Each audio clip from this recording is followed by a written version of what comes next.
masuk. Assalamualaikum. Waalaikumsalam. Apakah benar ini dengan Sofi? Iya teh, betul. Oke Sofi, saya sudah menerima info kemarin yang diisi oleh Sofi. Apakah Sofi berkenan mengikuti sesi konseling hari ini? Iya teh, boleh. Terima kasih Sofi. Baik Sofi, di sini terdapat 3 kursi. Sofi bisa memilih salah satu dari ketiga kursi di sini supaya Sofi itu ketika duduk di sana merasa nyaman. Boleh teh di sana. Oh boleh. Baik Sofi, di sini terdapat sisa 2 kursi lagi. Sofi bisa memilihkan saya tempat duduk dengan tujuan ketika saya duduk di sana Sofi itu merasa nyaman. Boleh teh di sana. Baik, terima kasih. Sofi kan di sini terdapat 1 kursi lagi. Apakah kursi ini cukup mengganggu Sofi atau sudah cukup di sini? Cukup mengganggu teh. Boleh dipisahkan saja yang ini terus teh geser ke sini. Oh boleh. Saya izin balik lagi dan memindahkan kursi ini ya Sofi. Terima kasih.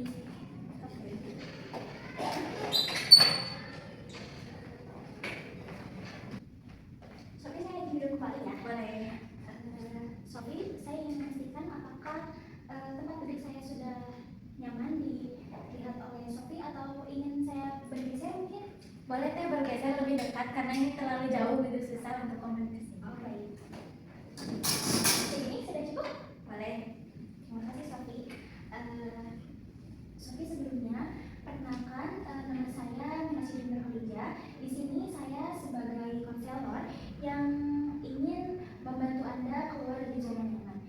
Baik Sofi, alhamdulillah ya kita dipertemukan untuk memulai sesi konseling hari ini. Sebelumnya saya izin bertanya, Sofi ingin dipanggil apa agar kita itu lebih nyaman berkomunikasinya, atau Sofi atau ada nama panggilan lain itu yang lebih nyaman di kehidupan Sofi? Baik. Karena di sini di kuliahan kan saya suka dipanggil Opi atau Copi. Teteh boleh manggil aku boleh dengan sebutan Copi atau Opi. Karena kalau Sopi mah kayak kesannya teh kayak orang yang baru kenal gitu. Sopi mah. Baik, jadi saya bisa memanggil Sofi itu Copi atau Opi ya? Ya. Baik, saya akan memanggil Copi ya, nggak apa-apa? Boleh. Oke. Sofi, apa yang sekarang Sofi rasakan gitu, kayak Sofi itu merasa senang ataupun sedih atau bagaimana? Untuk hari ini saya kayak merasa sedih gitu.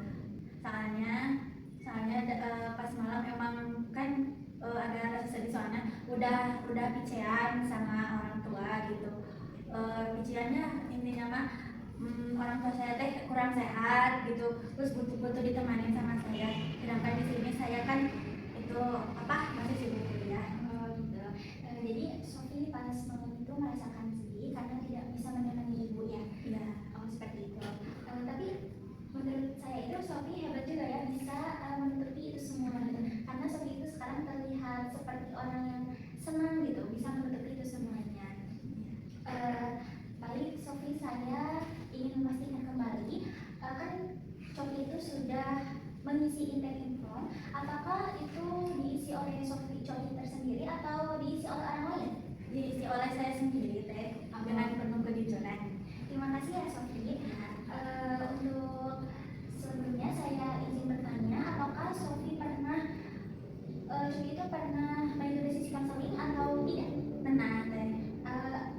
Kalau pernah, apa sih kesan-kesan selama sesi konseling tersebut? Kesan selama konseling, kesannya teh jadi aku teh jadi ngerasa ada kemajuan itu setelah aku mengungkapkan ke konselor tersebut. Jadi ada manfaatnya juga. Jadi ada jadi yang tadinya aku kan kemarin teh konseling teh tentang motivasi diri gitu yang kurang percaya diri. Jadi termotivasi dari seorang konselornya tuh. Jadi ke akunya ada kemajuan untuk percaya diri lagi lah intinya mah gitu. Wah, hebat sekali ya Sofi.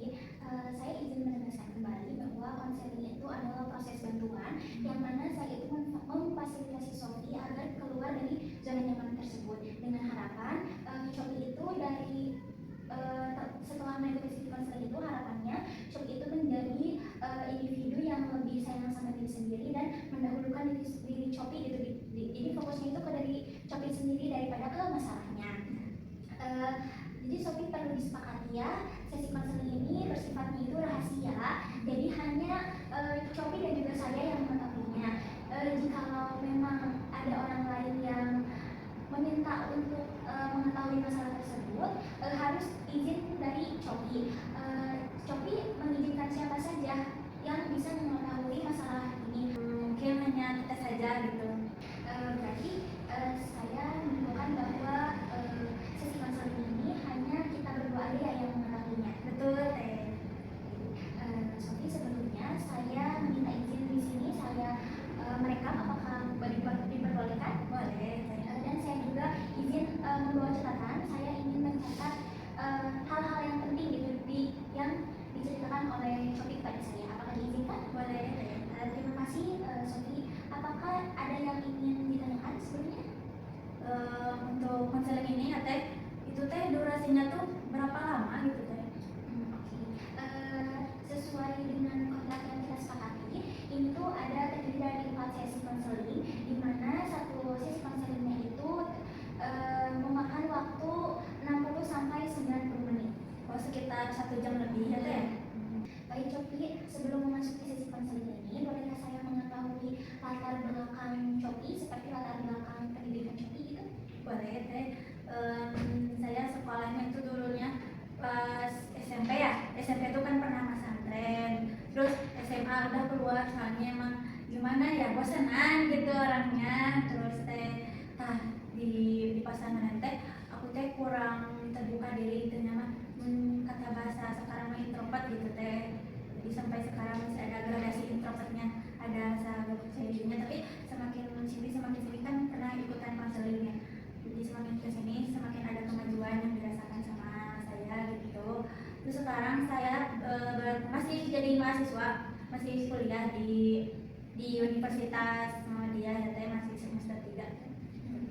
Baik Sofi, jadi dulu itu Coki itu pernah setelah SD, berarti SMP itu Coki ke mondok ya, masuk mondok.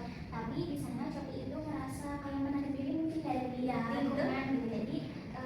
Jadi individu yang introvert, terus masuk SMA dan sekarang Coki itu masuk di bangku kuliah dan jurusannya itu bimbingan konseling, sehingga itu tuh bisa melatih Coki untuk keluar dari zona nyaman ya. Sekarang kita langsung saja masuk ke sesi konseling. Sophie bisa menceritakan permasalahan apa yang sedang Sophie hadapi saat ini. Baik teh. Permasalahannya kayak sepele, tapi di aku mah kayak ngerasa sedih banget gitu. Soalnya pas waktu malam teh kan aku teh kan jauh ya dari orang tua aku teh ngekos. Aku teh percayaan sama orang tua teh, terus aku teh merasa kangen lah maaf, pas awal-awal mah bercanda gitu.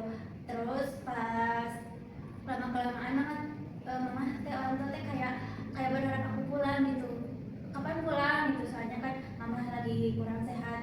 Di sana teh aku teh mikir, maaf gak bisa gitu, lagi sibuk kuliah. Ya bagaimana lagi, terus udah bercanda aku teh merasa sedih. Jadi Coki itu merasakan sedih ketika Coki itu tidak bisa